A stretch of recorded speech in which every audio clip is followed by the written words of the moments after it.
C'est un monde extraordinaire, incroyable, de précision, d'exigence, de créativité, où on croise des personnages, des personnalités, des caractères, ce qui permet de forger le sien.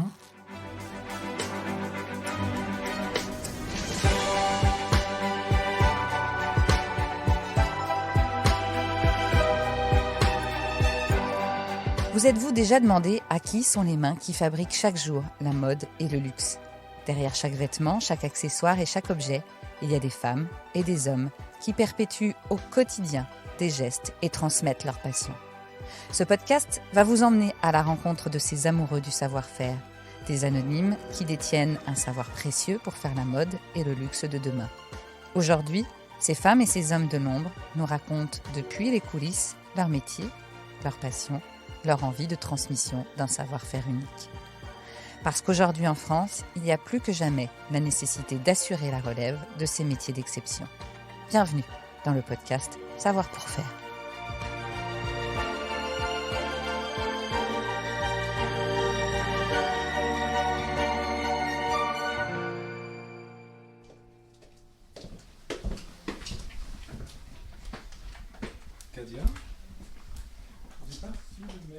S'infiltrer dans une maison de couture en pleine Fashion Week relève du défi. C'est l'effervescence et les retouches de dernière minute mettent tout le monde à contribution. Tel un chef d'orchestre, le directeur technique des ateliers est là pour rendre possible tous les impossibles. Il assurera ensuite la bonne réalisation de toutes les fabrications. Bruno Barbier est le Karajan de la maison Balmain. Son expérience de plus de 30 ans dans la mode auprès des plus grands couturiers lui a également donné un goût prononcé pour la transmission. Attention, 3, 4, c'est parti. On peut voir la suite de la robe ? Je sais pas où elle en est. Bonjour Bruno. Bonjour. Vous avez l'air ultra pressé, plein de choses à faire. D'où arrivez-vous ? Alors, j'arrive de la maison Gauthier où Olivier collabore sur la collection couture et on a des retouches à faire sur un des modèles de la collection et des modèles à couper pour demain midi. Pourquoi demain midi ? Parce que le défilé est à 18h. Alors, on va vous suivre dans l'atelier, voir un peu ce qui se passe et puis après, on se posera tranquillement tous les deux. Avec plaisir. C'est ce qui fait aussi une des charmes du métier, c'est qu'il n'y a pas de linéarité de moments. Il y a des moments calmes, des moments très intenses. Et c'est ce qui fait aussi l'intérêt de la chose, c'est jamais pareil. Vous allez nous raconter ce que c'est ce métier de directeur technique d'une maison comme Balmain, incroyable. Ça y est, on entre dans l'antre. Alors là, on est au 4e étage de la maison. Le 4e étage de la maison, c'est l'atelier, principalement, avec également le merchandising et puis les achats matières et les achats fournitures de collection. Ça, c'est les 2 kimonos à couper. Elle vous a dit, Isabelle ? Je suis Bruno Barbier et je suis directeur technique de la maison Balmain. C'est quoi un directeur technique ?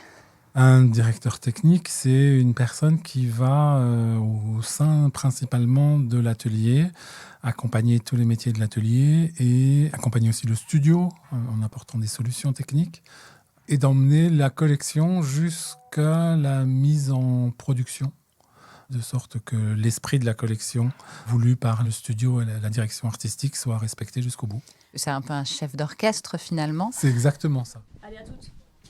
Tu veux me voir maintenant ? Alors, C'était ça. donc... Mais il est trop court. Du coup, je suis obligée de le refaire. Ah, mais je croyais que tu l'avais refait. Non, vous m'avez dit ne toucher à rien. Donc, du coup, Non, le plissé, oui, il faut le refaire. Donc là, j'ai fait ma braguette, j'ai piqué sur la... On est d'accord. Racontez-nous au départ, je suppose que c'était pas forcément le métier que vous vouliez faire, si ? En effet. En fait, ce que je voulais faire, c'est que je voulais être danseur. Et donc, j'étais dans une école de danse en province. Et il a fallu faire des costumes. Et ma mère faisant un peu de couture, j'ai dit aux gens du théâtre dans lequel j'étais que ma mère allait faire les costumes. Et ce à quoi elle a répondu, écoute, tu t'es engagé, maintenant c'est toi qui vas les faire. J'allais dire la même chose. Donc mes premiers costumes en fait étaient des tutus et des costumes pour la danse. Ça m'a beaucoup plu, mais je voulais quand même devenir danseur. Enfin, je voulais rester danseur. Et puis, les choses ont fait que, effectivement, il y a un moment, il a fallu faire un choix. Et que la mode m'avait toujours intéressé également. Et j'ai fait une école technique qui s'appelait l'Institut Paris Modéliste, où j'ai appris les fondamentaux du modélisme. Que d'abord, le modélisme, c'est de l'architecture. C'est une construction. Si les fondations ne sont pas bonnes, eh ben, le vêtement ne va pas tenir. Et la rigueur d'un travail, je ne veux pas dire acharné, j'aime pas le mot, mais d'un travail régulier qui, à mon sens, en règle générale, porte ses fruits. Et qu'est-ce qui se passe derrière ? Je rentre dans mon province, à Besançon, où j'entre dans une usine. Je vais à l'usine, un peu en marche arrière, chez le deuxième fabricant français du costume masculin, qui s'appelait Veil Besançon. Oui, bien sûr. Qui a toujours mis un point d'honneur à former des gens. Et je me suis retrouvé donc avec des gens de mon âge, primo-accédants dans ce domaine. J'étais assistant stagiaire pendant quelques mois. Et puis, l'inconscience d'un des directeurs de cette maison a fait qu'à un moment où un modéliste est parti brutalement, a quitté brutalement son poste, il m'a demandé si j'étais prêt à relever le challenge. Et aussi inconscient que lui, j'ai dit oui. Donc, à 21 ans, je me suis retrouvé modéliste de produits extrêmement classiques, mais extrêmement formateurs. Je suis resté 4 ans dans cette maison où j'ai eu la chance d'être impliqué toujours par ce même directeur, M. Bertrand Veil, puisqu'on va parler de mentor tout à l'heure. Je pense que oui. ça a été le premier de mes mentors. J'ai pu toucher à plein de produits différents. J'ai fait du produit masculin, j'ai fait du sportswear au sein de marques extrêmement pointues pour l'époque. Du créateur aussi, avec un créateur qui aujourd'hui, dont on n'entend plus parler, mais qui a toujours beaucoup de talent, qui s'appelle M. Angelo Tarlazzi. Et puis, au bout de 4 ans, ce monsieur Bertrand Veil m'a dit un jour, vous ne pensez pas qu'il serait temps de partir pour vous, parce que vous allez vous ennuyer ici un jour? C'est rare quand même, non ? Je pense que c'est exceptionnel, en fait. Et donc, j'ai répondu à une annonce pour un produit un peu plus luxe à Paris, parce que je pensais être plus luxe à Paris. Et arrivé sur le lieu du rendez-vous, le jour du salon du prêt-à-porter, le stand était vide et j'ai appris que la société avait déposé son bilan. Et moi, toujours inconscient, j'avais déjà évidemment donné ma démission. On fait quoi dans ces cas-là ? Qu'est-ce que j'ai fait ? J'ai rencontré mon deuxième mentor, en fait, Madame Kate Sasson, qui a créé la société KS, aujourd'hui KS Intérim. Et assez rapidement, elle m'a dit, voilà, on cherche des gens chez Cacharel Chemiserie. Toujours en modéliste ? Toujours en modéliste. Alors là, c'était ma première responsabilité. Donc, j'avais 26 ans, puisque j'ai été donc responsable de l'atelier chemiserie Cacharel à Paris.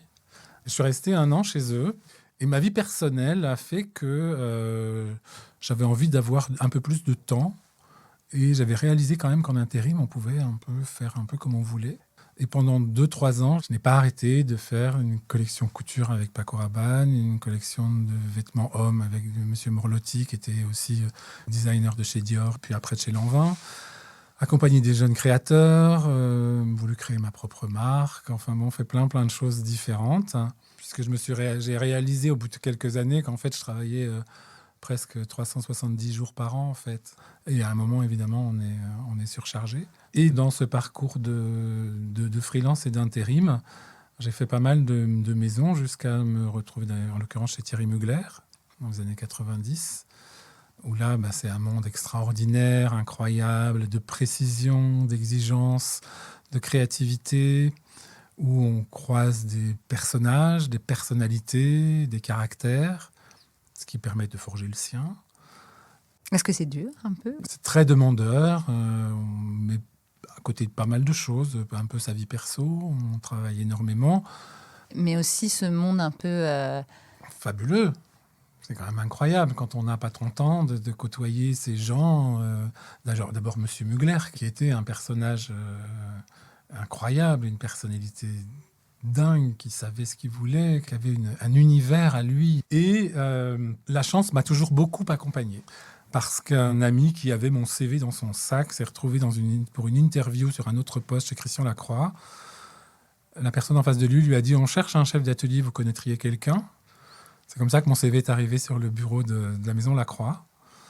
Donc, je suis resté 5 ans avec ce mentor artistique et aujourd'hui qui est quand même le numéro 1 dans mon déroulement professionnel, c'est M. Christian Lacroix. C'est un des seuls que j'ai entendu dire, c'est pas du tout ce que j'attendais, mais ça m'intéresse et on va travailler dessus. Ah. Et ça, je l'ai jamais entendu ailleurs, mais bon. Pourquoi, à votre avis? Parce que c'était au-delà du designer de mode, il est au-delà de ça, il est artiste. Et puis cette culture et cette curiosité permanente qu'est la sienne est quelque chose qui pour moi est un exemple. Quand on est modéliste, quand on est mécanicien modèle, quand on est patronnier, si on n'est pas curieux, on n'avance pas. Parce qu'on va apprendre d'eux, et puis aussi parce que c'est eux qui vont faire ce travail d'équipe dont je parle beaucoup et qui pour moi est très important, qui vont faire grandir toute l'équipe et aussi le responsable d'atelier.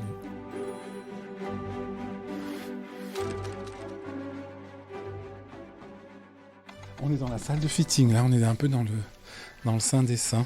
Parce que vous avez des Tao et les mécaniciennes à comprendre ce qu'il faut faire. Ah, il faut chercher le mannequin. Oui, s'il te plaît. Non, parce qu'en fait, on a resserré la taille. Ou alors, ce que tu fais, c'est que tu fais un gros grain ou une toile à 92 cm et tu serres la taille jusqu'à arriver à 92. Celle de tout à l'heure? Ah bah oui, c'est la même, on a fait l'essayage. Ok.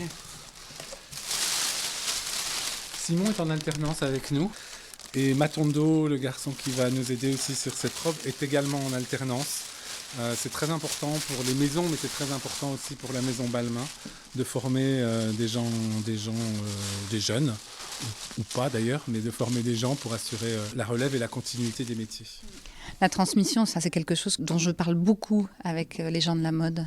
La transmission, pour moi, c'est majeur parce que déjà, nous, si on est là à nos postes et qu'il y a des gens qui nous ont transmis des choses, au-delà des écoles qu'on a pu faire, et d'autre part, effectivement, l'avenir de la profession passe par la transmission. Et c'est pas si facile que ça de trouver des gens?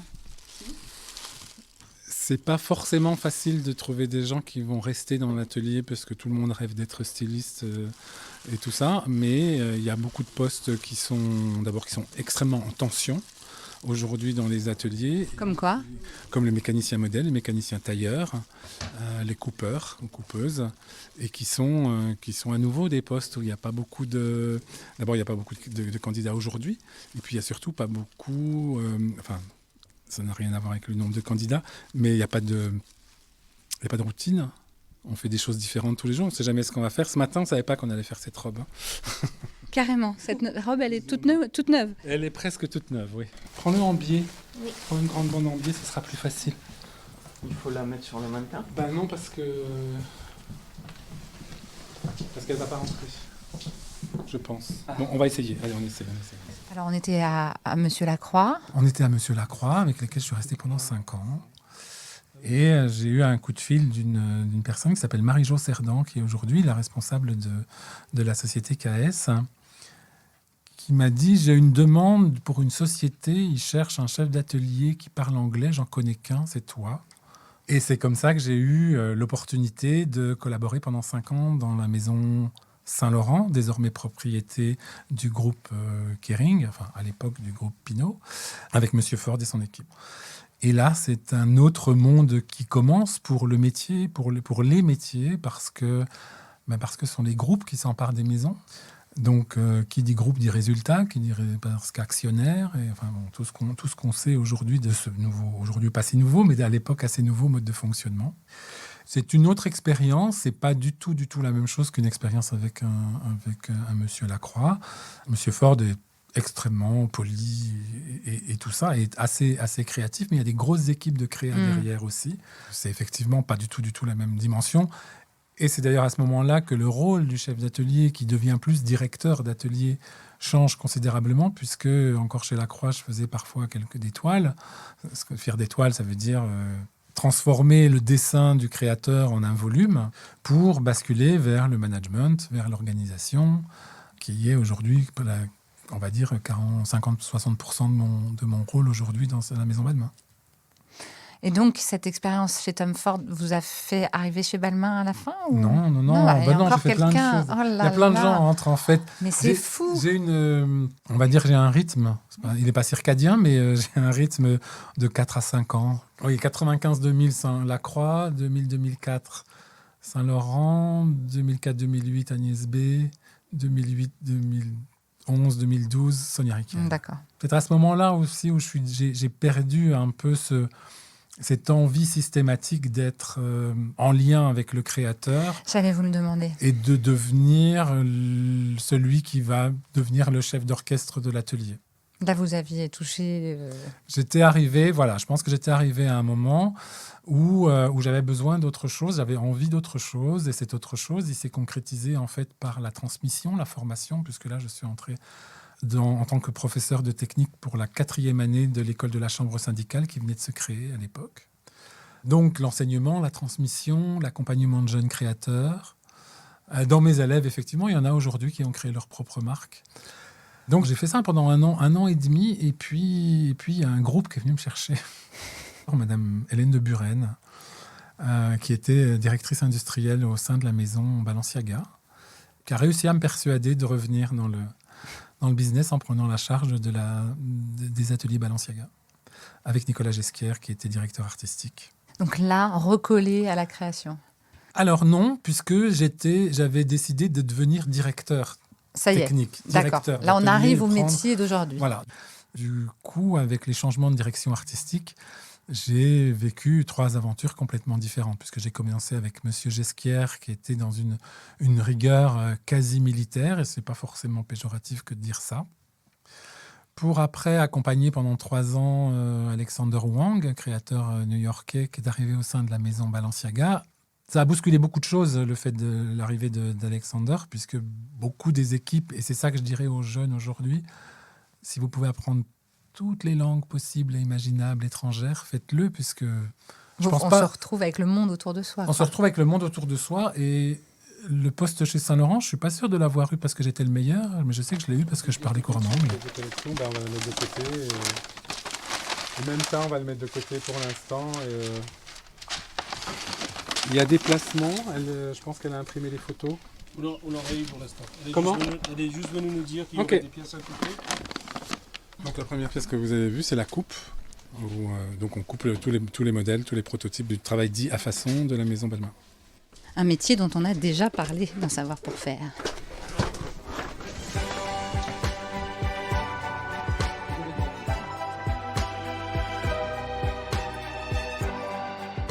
Au tout début de ma carrière, les modélistes me disaient « il faut que tu voles le métier ». Je trouvais l'expression absolument horrible. Et moi, aujourd'hui, je dis aux gens qui viennent ici « regardez comment font les gens. Imprégnez-vous plutôt que de Imprégnez-vous voler. des choses. Ouais. Voilà. Arrive-t-on à Balmain à un moment donné ? Oui. Ah, Oui, effectivement, une rencontre avec un chasseur de tête qui m'a présenté à la maison Balmain, où j'ai rencontré des gens avant d'arriver ici, évidemment. On découvre dans cette maison l'importance du charisme et de l'intelligence et de l'humanité du directeur artistique. encore un être avec un univers incroyable dans la tête. Oui. Alors, un univers que moi, personnellement, j'ai connu véritablement, donc c'est peut-être un peu moins surprenant pour moi aujourd'hui, puisque moi, les années 80, tout ce qui nourrit l'imaginaire d'Olivier Roustin, je l'ai vécu. Et puis, comme je dis, à un moment, je suis là pour la maison. Et je suis absolument ravi du parcours qui a été le mien, effectivement. Je crois que j'ai eu beaucoup de... Je dis souvent que j'ai eu beaucoup de chance et les gens me répliquent en me disant oui, la chance, il n'y a pas que ça, il y a aussi le travail que tu as donné. Oui, j'allais le dire aussi, mais voilà. Est-ce que vous pouvez nous donner une journée type ? Et je sais que vous allez me dire évidemment que non, je ne peux pas vous donner une journée type. Pour ceux qui nous écoutent et qui se disent un jour, je serai peut-être directeur technique d'une grande maison. Alors déjà qu'ils se disent qu'ils vont être mécaniciens modèles, et puis patronniers, et puis modélistes, et puis responsable d'atelier, et puis un jour directeur technique. Voilà, ça c'est pour ça que j'ai dit un jour. Voilà, sachant que directeur technique, il n'y en a qu'un par maison, c'est comme un directeur artistique. Enfin non, je ne me compare absolument pas, mais... Non, mais c'est bien de savoir. En termes de numéraire, il n'y en a qu'un.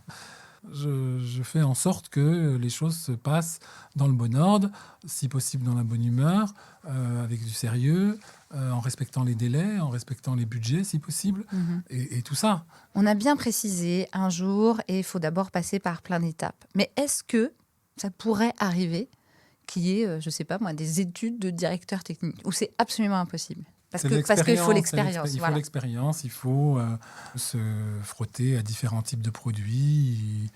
Après, peut-être dans une maison comme Chanel, où on gravit les échelons les uns après les autres, peut-être qu'effectivement ça peut se faire, mais je ne connais pas Chanel, je n'y suis jamais allé. Et voilà. Merci beaucoup Bruno. Merci à vous, vous intéressez à mon métier. Ouais, j'aimerais juste savoir ce qui vous attend demain. Puisque là, on est en plein Fashion Week haute couture. Est-ce qu'on peut savoir un peu votre emploi du temps, même si je sais que vous allez me dire, je ne sais même pas. Alors si, demain, je sais, puisque là, on va travailler sur cette robe qui doit défiler demain qu'on a entendu arriver. Pour la collaboration d'Olivier Roustin avec la maison Gauthier. Donc on va y rester un peu tard ce soir, probablement très tôt demain matin, et puis l'emmener jusqu'au défilé, la livrer à 16h pour qu'elle puisse passer sur le podium à 18h. Et vous allez voir le défilé ? Je préfère voir des jeunes gens voir ça, plutôt que moi voir ça aujourd'hui. Je pense que c'est plus excitant pour eux, c'est probablement plus nourrissant pour eux, même si ce que j'ai vu aujourd'hui chez Gauthier est absolument incroyable, ce qui révèle encore plus, à mon sens, le talent d'Olivier Roustin. Mais je pense que pour moi, c'est plus important que ce soit les jeunes aujourd'hui qui aillent regarder ça. Moi, je vais y aller par curiosité. Eux, ils vont y aller par soif d'apprendre. Et ça, je trouve ça plus intéressant pour eux. Parce que pendant ce temps-là, Suzanne, on va enlever ce qu'il y a dans le dos en double. D'accord. Par le zip. Parce qu'il faut remonter la robe de cette valeur-là en prenant le tulle, parce que j'ai pas pu m'accrocher sur le tulle, c'était un tulle illusion, je peux pas me tenir dessus. Okay. Et ici, il n'y a pas de couture. Hein. On va essayer de faire il n'y a pas de couture. Donc on commence à enlever les épaulettes. Et ce que peut-être tu peux commencer à faire ou voir avec quelqu'un pour faire, j'ai découpé cette épaulette-là. Il faudrait la recouvrir de mailles, puisqu'on en a. On va la recouvrir de mailles pour pouvoir la remettre après. Ok, donc je vais voir ça et puis après je reviens pour la suite. Ok. Bien. Merci. Si vous avez le moindre doute, vous n'hésitez pas. Vous venez de me demander, vous ne continuez pas sans savoir. Merci.